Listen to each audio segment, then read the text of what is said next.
নমস্কার বন্ধুরা, আমি সঙ্গমিত্রা। আমার এই নিরামিষ সহজ রান্না চ্যানেলে আপনাদের সবাইকে স্বাগত। আজ আমি রান্না করছি নিরামিষ ঢ্যাঁড়সের চচ্চড়ি। আপনারা নিরামিষের দিনে খুব সহজেই বানিয়ে নিতে পারেন এই রেসিপিটি।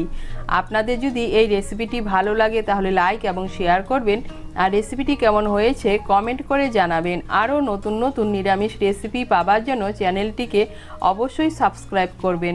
ধন্যবাদ। প্রথমেই একটা মশলার পেস্ট তৈরি করে নেব। তার জন্য নিয়েছি 1 টিস্পুন পোস্ত, 1 টিস্পুন কালো সর্ষে, 1 টিস্পুন তিল, আর নিয়েছি 2টো কাঁচা লঙ্কা। এগুলো দিয়ে একটা পেস্ট বানিয়ে নেব। কড়াই বসিয়েছি, কড়াইতে দিয়ে দিয়েছি সর্ষের তেল।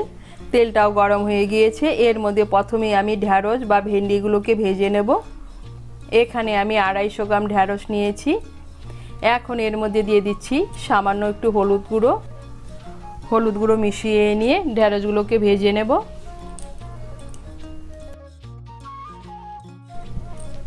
ঢ্যাঁড়সগুলোকে ভেজে নিয়েছি।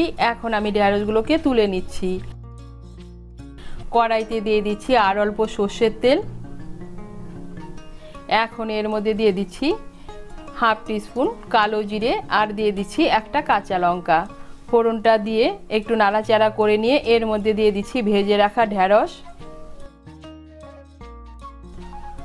ঢ্যাঁড়সগুলোকে মিশিয়ে নেব। মিশিয়ে নিয়েছি।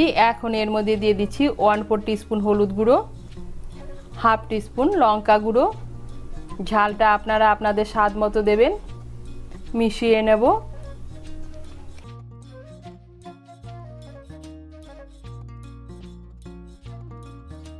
দিয়ে দিচ্ছি স্বাদ মতো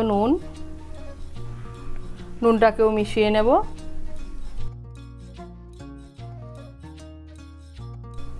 এখন এর মধ্যে দিয়ে দিচ্ছি পোস্ত, সর্ষে, তিল আর কাঁচা লঙ্কা দিয়ে যে পেস্টটা তৈরি করে নিয়েছি সেই পেস্টটা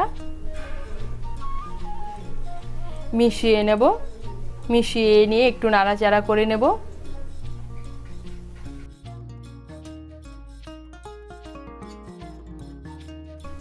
মিশিয়ে নিয়ে একটু নাড়াচাড়া করে নিয়েছি। এখন এর মধ্যে দিয়ে দিচ্ছি জল। আমি মশলার বাটিগুলো ধুয়ে এর মধ্যে দিয়ে দিচ্ছি 1 কাপ গরম জল। জলটাকে মিশিয়ে নেব। মিশিয়ে নিয়ে আঁচটাকে মিডিয়াম করে 4-5 মিনিট রান্না করে নেব। 4-5 মিনিট রান্না করে নিয়েছি। এই দেখুন ঢ্যাঁড়সগুলো সেদ্ধ হয়ে গিয়েছে। এখন এর মধ্যে দিয়ে দিচ্ছি স্বাদ মতো চিনি। চিনিটা অপশনাল, আপনারা যদি পছন্দ না করেন না দিলেও চলবে, কিন্তু চিনি দিলে এই চচ্চড়িটা খেতে একটু ভালো লাগে।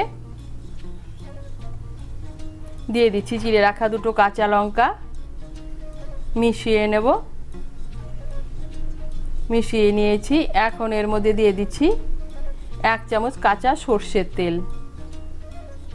তেলটাকে ভালো করে মিশিয়ে নেব। মিশিয়ে নিলেই তৈরি ঢ্যাঁড়সের চচ্চড়ি।